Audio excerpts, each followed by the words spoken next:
तो हेलो बच्चों, कैसे हैं आप लोग। आशा करते हैं कि आप लोग स्वस्थ होंगे, मस्त होंगे और पढ़ाई अपने जबरदस्त तरीके से कर रहे होंगे। देखिए आज की इस वीडियो में बताने वाले हैं 12th का जो हिंदी है और उसका जो सेकंड चैप्टर है उसने कहा था, इसका हम ला दिए 50 ऑब्जेक्टिव क्वेश्चन जो कि एग्जाम के दृष्टिकोण से बहुत ज़्यादा महत्वपूर्ण है। तो आप लोग इस पूरा ऑब्जेक्टिव क्वेश्चन को देखिए और इस वीडियो को अंत तक बन रहे। चलिए वीडियो को हम स्टार्ट करते हैं।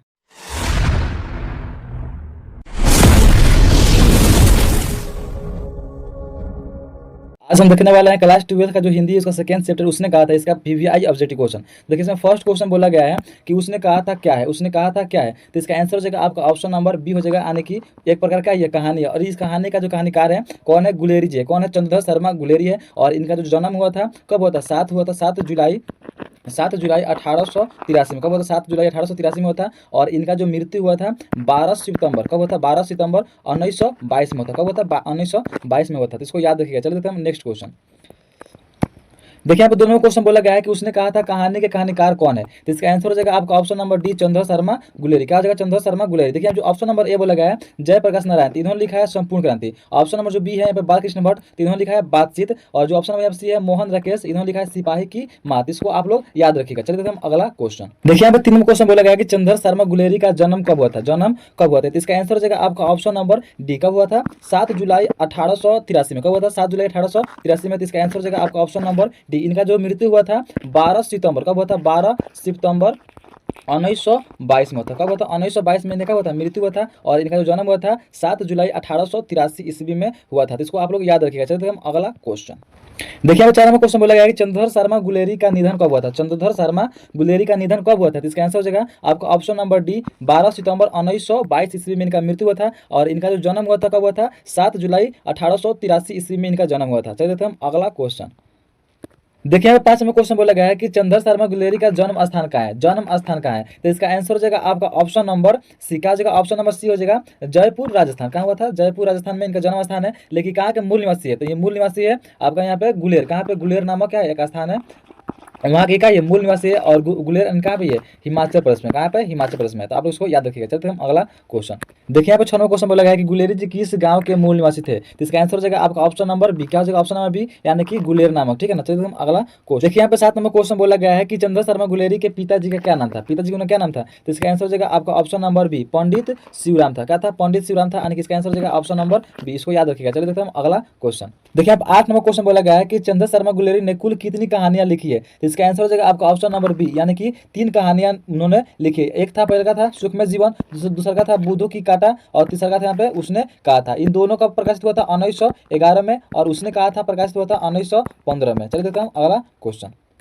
देखिए यहाँ पे 9 नंबर क्वेश्चन बोला गया है कि निम्नलिखित में कौन सी कहानी चंद्र शर्मा गुलेरी की नहीं है। तो इसका आंसर हो जाएगा आपका ऑप्शन नंबर डी, यानी कि रोज। देखिए यहाँ पे उसने कहा था ये भी चंद्र शर्मा गुलेरी का है, और यहाँ पे सुखमय जीवन भी है, और बुद्धों की कांटा भी है। इसका आंसर कौन हो जाएगा, यहाँ पे ऑप्शन नंबर बी हो जाएगा। और इसका जो लेखक है कौन है, आगे हैं। कौन है, आगे हैं। तो इसको आप लोग याद रखिएगा। चलिए हम अगला क्वेश्चन।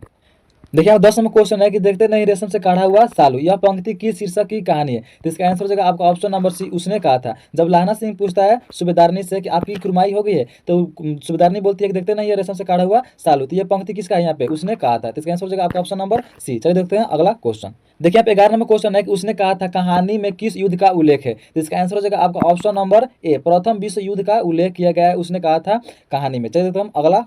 देखिए यहाँ 12 नंबर क्वेश्चन है कि निमोनिया से मरने वालों को मुरब्बे नहीं मिला करते हैं, यह युक्ति किस पाठ शीर्षक से है। इसका आंसर हो जाएगा आपका ऑप्शन नंबर ए, यानी कि क्या यहाँ पे उसने कहा था। चलिए देखते हैं हम अगला क्वेश्चन। यहाँ पे 13 नंबर क्वेश्चन बोला गया है कि वजीरा सिंह किस कहानी का पात्र है। तो इसका आंसर हो जाएगा आपका ऑप्शन नंबर ए, यानी कि उसने कहा था। देखिए यहाँ पे उसने कहा था ये जो कहानी है इसका अन्य पात्र और भी है, जैसे यहाँ पे लाना सिंह हो गया, बोधा सिंह हो गया, हजारा सिंह हो गया, सूबेदारनी हो गया, ये सभी ना उसने कहा, मतलब उसने कहा था इस कहानी के ना पात्र है। तो इस सभी को याद रखिएगा। और अभी तक आप लोग इस चैनल को सब्सक्राइब नहीं किए हैं तो प्लीज इस चैनल को सब्सक्राइब कर लीजिए और इस वीडियो को लाइक कर दीजिए। चलिए देखते हैं हम अगला क्वेश्चन। यहाँ पे 14 नंबर क्वेश्चन बोला गया है कि बोधा सिंह के पिता का नाम क्या था। तो इसका आंसर हो जाएगा आपका ऑप्शन नंबर सी, यानी कि हजारा सिंह। और हजारा सिंह जो शादी हुआ था किससे हुआ था, सूबेदारनी से हुआ था। तो ये दोनों का क्या हुआ, ये पुत्र हो गया कौन, बोधा सिंह। और यहाँ पे जो बात करते हैं लाना सिंह, लाना सिंह जो प्रेम करता था किससे, सूबेदारनी से प्रेम करता था। तो आप लोग याद रखिएगा। इसका आंसर हो जाएगा आपका ऑप्शन नंबर सी, यानी कि बोधा सिंह पुत्र थे किसका, सूबेदारनी और हजारा सिंह के। चलिए देखते हैं हम अगला क्वेश्चन।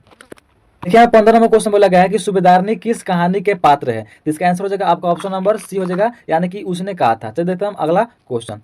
देखिए यहाँ पे 16 नंबर क्वेश्चन बोला गया है कि हिंदी कहानी के विकास में मील का पत्थर कौन सी कहानी मानी जाती है। तो इसका आंसर हो जाएगा आपका ऑप्शन नंबर ए हो जाएगा, यानी कि उसने कहा था। उसने कहा था कि जो कहानी है ये किसने लिखा है, चंद्र शर्मा गुलेरी जी लिखे हैं। और ये कहाँ के मूल निवासी थे, तो गुलेर नामक गाँव का ये मूल निवासी थे। और इनका जो जन्म हुआ था कब हुआ था, तो 7 जुलाई 1883 में हुआ था। और इनका जो मृत्यु हुआ था कब हुआ था, 12 सितंबर 1922 में हुआ था। तो आप लोग इसका भी रिवीजन भी करते चले। देते हैं हम अगला क्वेश्चन। देखिए यहाँ पे 17 नंबर क्वेश्चन बोला गया है कि तेरी कुरमाई हो गई का किस कहानी से संबंध है।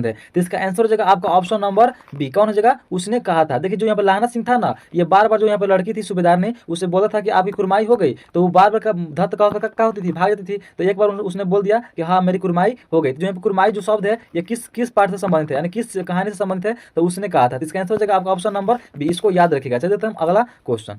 देखिए यहाँ पे 18 नंबर क्वेश्चन बोला गया है कि उसने कहा था कहानी है। देखिए आप देखते हैं फर्स्ट नंबर ऑप्शन जो बोला गया है कि युद्ध की कहानी है। तो उसने कहा था जो कहानी है ना, इसमें युद्ध का भी चर्चा किया गया है। और किस युद्ध का चर्चा किया गया है, प्रथम विश्व युद्ध का चर्चा किया गया है। तो ये भी इसका क्या यहाँ पे सही होगा। यहाँ ऑप्शन में जो बी बोला गया है कि दिव्य प्रेम की कहानी है। तो उसने कहा था जो मतलब कि जो कहानी है इसमें क्या है, दिव्य प्रेम का भी कहानी का जिक्र किया गया है, यानी कि सूबेदारनी और यहाँ पे लाहना सिंह का प्रेम के बारे में इसमें जिक्र है। और यहाँ पे ऑप्शन नंबर जो बी है प्रेम पर बलिदान होने की कहानी, तो ये भी कहा जाएगा मतलब कि प्रेम की बलिदान की कहानी भी इसको माना जा सकता है कि जो सूबेदारनी थी ना ये बोली थी कि लाहना सिंह से कि हमारे पति और जो पुत्र है उन दोनों का रक्षा करना। तो उन सूबेदारनी के पति और पुत्र की रक्षा करते हुए जो लाहना सिंह था क्या हो गया, वीर गति को प्राप्त हो गया। तो इसका ये तीनों ऑप्शन सही है। तो इसका यहाँ पे आंसर हो जाएगा ऑप्शन नंबर डी, इनमें से सभी। तो इसका आंसर हो जाएगा आपका ऑप्शन नंबर डी हो जाएगा, इसको याद रखिएगा। चलिए देखते हैं हम अगला क्वेश्चन। देखिए यहाँ पे अन्य समय क्वेश्चन बोला गया है कि निम्न में कौन सी रचना चंद्र शर्मा गुलेरी की है। तो इसका आंसर हो जाएगा आपका ऑप्शन नंबर डी, यानी कि सुखमय जीवन। यहाँ पे देखिए यहाँ पे ऑप्शन जो ए है संस्कृति के चार अध्याय, संस्कृति के 4 अध्याय, इसका जो लेखक रचनाकार है कौन है, दिनकर जी। यहाँ पे पद्मावती जो है किसका यहाँ पे रचना, ये बालकृष्ण भट्ट का यहाँ पे। और नदी का एक द्वीप किसका यहाँ पे, आज्ञेय जी का है। तो इसका आंसर हो जाएगा आपका ऑप्शन नंबर डी, यानी कि सुखमय जीवन। देखिए चंद्र शर्मा जी ने 3 रचना किए हैं, एक हो गया सुखमय जीवन, एक हो गया बुद्धों की काटा, और तीसरा का हो गया यहाँ पे उसने कहा था। चलिए हम अगला क्वेश्चन। यहाँ पे 20 नंबर क्वेश्चन बोला गया है कि उसने कहा था कहानी का नायक है। इसका आंसर हो जाएगा आपका ऑप्शन नंबर ए, यानी कि लाहना सिंह। लाहना सिंह का था इस कहानी का एक प्रकार का ये नायक है। तो इसका आंसर हो जाएगा आपका ऑप्शन नंबर ए। चलिए देखते हैं हम अगला क्वेश्चन। यहाँ पे 21 नंबर क्वेश्चन है कि चंद्र शर्मा गुलेरी किस सदी का प्रमुख लेखक थे, किस सदी का प्रमुख लेखक थे। तो इसका आंसर हो जाएगा आपका ऑप्शन नंबर डी, 20वीं सदी के क्या थे ये, प्रमुख लेखक थे। तो इसका आंसर हो जाएगा आपका ऑप्शन नंबर डी, इसको याद रखिएगा। चलिए देखते हैं हम अगला क्वेश्चन। तो 22 नंबर जो क्वेश्चन है कि बुद्धों की काटा रचना है, बुद्धों की काटा किसका रचना है। तो इसका आंसर हो जाएगा आपका ऑप्शन नंबर बी हो जाएगा, यानी कि चंद्र शर्मा गुलेरी। देखिए चंद्र शर्मा गुलेरी की 3 रचना, कितनी रचना है, 3 रचना है। यहाँ पे बुद्धों की काटा, सुखमय जीवन और उसने कहा था। तो इसको याद रखिएगा। इसका आंसर क्या हो जाएगा, ऑप्शन नंबर बी हो जाएगा। देखिए जो ऑप्शन नंबर ए है बालकृष्ण भट्ट, इन्होंने लिखा है कौन, बातचीत। क्या लिखा है, बातचीत का लिखा कौन है यहाँ पे, बालकृष्ण भट्ट। यहाँ पे ऑप्शन नंबर जो यहाँ पे सी है कौन है यहाँ पे, जयप्रकाश नारायण। इन्होंने लिखा है संपूर्ण क्रांति। क्या लिखा है, संपूर्ण क्रांति का लिखा कौन है यहाँ पे, जयप्रकाश नारायण है। यहाँ पे ऑप्शन जो डी है यहाँ पे नामवर सिंह, नामवर सिंह लिखे हैं प्रगीत और समाज। इसका यहाँ पे इसका आंसर हो जाएगा ऑप्शन नंबर बी हो जाएगा, यानी कि चंद्र शर्मा गुलेरी ने लिखे हैं बुद्धों की काटा। तो इसको आप लोग याद रखिएगा। चलिए हम अगला क्वेश्चन। देखिए यहाँ पे 23 नंबर जो क्वेश्चन बोला गया है कि उसने कहा था कहानी में किस शहर का चित्रण किया गया है। इसका आंसर हो जाएगा आपका ऑप्शन नंबर ए, यानी कि अमृतसर। अमृतसर का जो चर्चा किया गया किस कहानी में, यहाँ पे उसने कहा था। अब बताइए तो लाहना सिंह का यहाँ पे अमृतसर में कौन रहता था। तो इसका आंसर होगा आपका कौन होगा, मामा। लाहना सिंह का जो मामा थे कहाँ पर रहते थे, यहाँ पे अमृतसर में रहते थे। इसको याद रखिएगा। चलिए हम अगला क्वेश्चन। देखिए यहाँ पे 24वां क्वेश्चन बोला गया कि लाहना सिंह किस पद पर था, लाहना सिंह किस पद पर था। तो इसका आंसर होगा आपका ऑप्शन नंबर सी, यानी कि जमींदार के पद पर लाहना सिंह था। तो इसका आंसर कौन होगा यहाँ पे, ऑप्शन नंबर सी हो जाएगा। अगर यही क्वेश्चन पूछ देगा कि जो हजारा सिंह थे किस पद पर थे, तो हजारा सिंह किस पद पर थे, सूबेदार के पद पर थे। तो आप लोग इसको याद रखिएगा। और अभी तक इस वीडियो को लाइक नहीं किया तो वीडियो को लाइक कर दीजिए, और चैनल सब्सक्राइब नहीं किया तो चैनल को सब्सक्राइब कर दीजिए, क्योंकि हम आप लोगों के लिए ऐसे ऐसे वीडियो हम इस चैनल पर लाते रहते हैं। और आप लोगों को इस वीडियो से आप लोगों की पढ़ाई में हेल्प हो सकता है। तो आप लोग इस वीडियो को लाइक कर दीजिए और चैनल को सब्सक्राइब कर लीजिए, अभी कर लीजिए। चलिए हम अगला क्वेश्चन। यहाँ पे 25वां क्वेश्चन बोला गया है कि लाहना सिंह की मृत्यु किसके गोद में हुई थी। तो इसका आंसर होगा आपका ऑप्शन नंबर बी हो जाएगा, यानी कि वजीरा सिंह के गोद में लाहना सिंह की मृत्यु हो गई थी। इसका आंसर क्या होगा, ऑप्शन नंबर बी होगा। इसको आप लोग याद रखिएगा। चलिए देखते हैं हम अगला क्वेश्चन। देखिए यहाँ पे 26 नंबर क्वेश्चन है कि पलटन का विदूषक कौन था। तो इसका आंसर हो जाएगा आपका ऑप्शन नंबर सी हो जाएगा, यानी कि वजीरा सिंह। वजीरा सिंह क्या था, पलटन का विदूषक था। तो इसका आंसर कौन होगा यहाँ पे, ऑप्शन नंबर सी हो जाएगा। चलिए देखते हैं हम अगला क्वेश्चन। देखिए यहाँ पे 27 नंबर जो क्वेश्चन है कि सूबेदार हजारा सिंह के लड़का का नाम क्या था। तो इसका आंसर हो जाएगा आपका ऑप्शन नंबर ए हो जाएगा, यानी कि बोधा सिंह। चलिए देखिए हम अगला क्वेश्चन। देखिए यहाँ पे 28 नंबर जो क्वेश्चन है कि भारतीय सिपाहियों का किसके साथ संघर्ष हुआ था। तो इसका आंसर हो जाएगा आपका ऑप्शन नंबर डी हो जाएगा, यानी कि जर्मनी के साथ भारतीय सिपाहियों का क्या हुआ था, संघर्ष हुआ था। तो इसका आंसर कौन हो जाएगा, ऑप्शन नंबर डी हो जाएगा। चलिए देखते हैं हम अगला क्वेश्चन। देखिए यहाँ पे 29 नंबर जो क्वेश्चन है कि जर्मन पलटन को किसने मारा था। जर्मन पलटन को किसने मारा था। तो इसका आंसर होगा आपका ऑप्शन नंबर सी हो जाएगा, यानी कि लाहना सिंह ने जर्मन पलटन को मारा था। तो आप लोग इसको याद रखिएगा। चलिए देखते हैं हम नेक्स्ट क्वेश्चन। देखिए यहाँ पे 30 नंबर जो क्वेश्चन है कि सिख राइफल के जमींदार लाहना सिंह का नंबर क्या था, तो इसका आंसर होगा आपका ऑप्शन नंबर ए हो जाएगा, यानी कि 77। इसका आंसर होगा आपका ऑप्शन नंबर ए हो जाएगा, इसको याद रखिएगा। चल देते हम अगला क्वेश्चन। देखिए यहाँ पे 31 नंबर जो क्वेश्चन बोला गया है कि सरकार ने सूबेदार को जमीन कहाँ दी है, तो इसका आंसर हो जाएगा आपका ऑप्शन नंबर डी, यानी कि लायलपुर में। कहाँ दिया था, लायलपुर में दिया था, तो आप लोग इसको याद रखिएगा। चल देते हम अगला क्वेश्चन। देखिए यहाँ पे 32 नंबर जो क्वेश्चन है कि सुखमय जीवन की रचना किसकी है, तो इसका आंसर होगा आपका ऑप्शन नंबर सी हो जाएगा, यानी कि चंद्र शर्मा गुलेरी का। चंद्र शर्मा गुलेरी की कितनी रचना है, 3 रचना है उसने कहा था, और एक था यहाँ पे बूदों की कांटा, और यहाँ पे एक था यहाँ पे सुखमय जीवन। तो इसका आंसर हो जाएगा आपका ऑप्शन नंबर सी, यानी कि इसको याद रखिएगा। चल देते हम नेक्स्ट क्वेश्चन। देखिए यहाँ पे 33 नंबर क्वेश्चन है कि उसने कहा था कहानी का प्रकाशन वर्ष है, यानी कहानी कब प्रकाशित हुआ था, तो इसका आंसर हो जाएगा आपका ऑप्शन नंबर सी, यानी कि 1915 में उसने कहा था का प्रकाशन हुआ था, तो इसका आंसर हो जाएगा आपका ऑप्शन नंबर सी हो जाएगा, इसको याद रखिएगा। चल देते हैं नेक्स्ट क्वेश्चन। देखिए यहाँ पे जो 34 नंबर क्वेश्चन है कि कछुआ धर्म तथा पुरानी हिंदी किनकी रचना है, तो इसका आंसर हो जाएगा आपका ऑप्शन नंबर हो जाएगा यहाँ पे ए, यानी कि गुलेरी जी का ये दोनों रचना है, कछुआ धर्म तथा पुरानी हिंदी। तो आप लोग इसको याद रखिएगा। चल देते हैं हम नेक्स्ट क्वेश्चन। देखिए यहाँ पे जो 35 में क्वेश्चन है कि उसने कहा था शीर्षक कहानी में यह किसने कहा था कि उद्यमी उठ सिगड़ी में कोयले डाल, तो इसका आंसर होगा आपका ऑप्शन नंबर बी हो जाएगा, यानी कि सूबेदार हजारा सिंह ने बोला था कि उद्यमी उठ सिगड़ी में कोयले डाल, तो इसका आंसर होगा आपका ऑप्शन नंबर बी हो जाएगा, इसको याद रखिएगा। चल देते हैं हम नेक्स्ट क्वेश्चन। देखिए यहाँ पे 36 में जो क्वेश्चन बोला गया है कि कुड़माई का अर्थ क्या होता है, कुड़माई का अर्थ क्या है, तो इसका आंसर होगा आपका ऑप्शन नंबर ए हो जाएगा, यानी कि मंगनी, या इसी को कहते हैं सगाई के नाम से भी जानते हैं, तो इसका आंसर हो जाएगा आपका ऑप्शन नंबर ए हो जाएगा, यानी कि मंगनी। कुड़माई का अर्थ क्या होता है, मंगनी होता है, तो आप लोग इसको याद रखिएगा। चल देते हैं हम नेक्स्ट क्वेश्चन।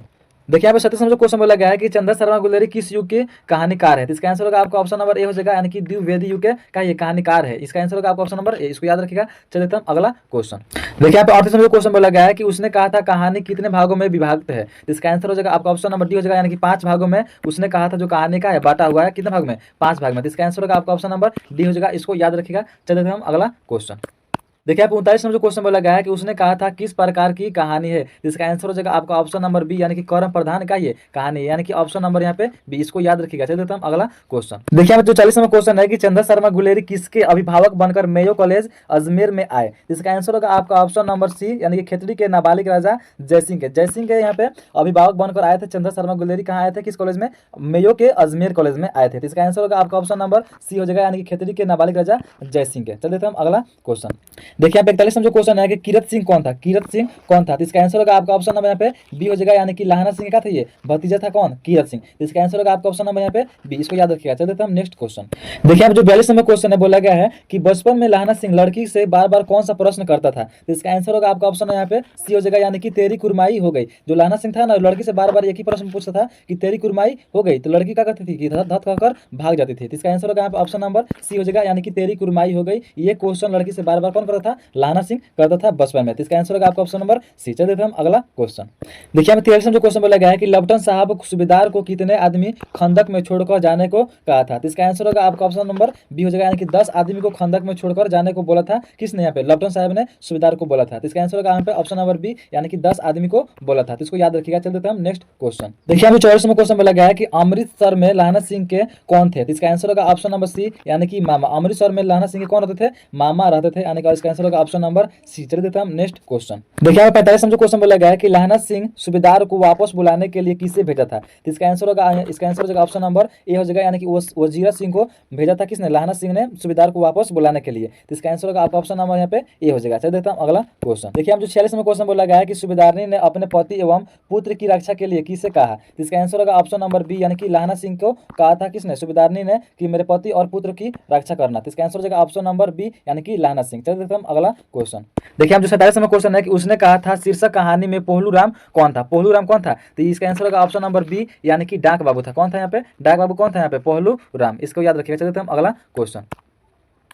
देखिए आप 48 में जो क्वेश्चन बोला गया है कि गुलेरी जी की रचना सुखमय जीवन कब प्रकाशित हुआ था, तो इसका आंसर होगा ऑप्शन नंबर ए, यानी कि 1911 ईस्वी में गुलेरी जी की रचना सुखमय जीवन एवं बूदों की काटा, ये दोनों रचना कब प्रकाशित हुआ था, 1911 में। और उसने कहा था जो यहाँ पे कहानी है ये प्रकाशित हुआ था 1915 में। तीनों रचनाओं को आप लोग याद रखिएगा, क्वेश्चन में कई बार ये पूछा गया है। तो चल देते हैं अगला क्वेश्चन। देखिए आप 49 में क्वेश्चन बोला गया है कि मृत्यु के कुछ समय पहले स्मृति बहुत साफ हो जाती है, यह युक्ति किस पाठ की है, तो इसका आंसर हो जाएगा ऑप्शन नंबर ए हो जाएगा, यानी कि उसने कहा था यानी कि जो कहानी है ना उसमें ये बोला गया है कि मृत्यु के कुछ समय पहले स्मृति क्या होती है, बहुत ज्यादा साफ हो जाती है, तो इसका आंसर हो जाएगा आपका ऑप्शन नंबर ए, इसको याद रखिएगा। चल देते हम अगला क्वेश्चन। देखिए हम 50वां क्वेश्चन बोला गया है कि अपनी बाड़ी के खरबूजों में पानी दो, ऐसा खाद पानी पंजाब भर में नहीं मिलेगा। यह कथन किसका है? तो इसका आंसर हो जाएगा ऑप्शन नंबर सी हो जाएगा, यानी कि लाहना सिंह का था ये कथन था। तो देखिए जो क्वेश्चन था ये लास्ट क्वेश्चन था। और आप लोग ये वीडियो अच्छा लगा हो तो एक लाइक कर दीजिए और चैनल को सब्सक्राइब अभी तक नहीं किए तो चैनल सब्सक्राइब कर लीजिए। हम इसी प्रकार का वीडियो इस चैनल पर लाते रहते हैं। तो चलिए मिलते हैं तब तक अगले वीडियो में, तब तक के लिए जय हिंद जय भारत।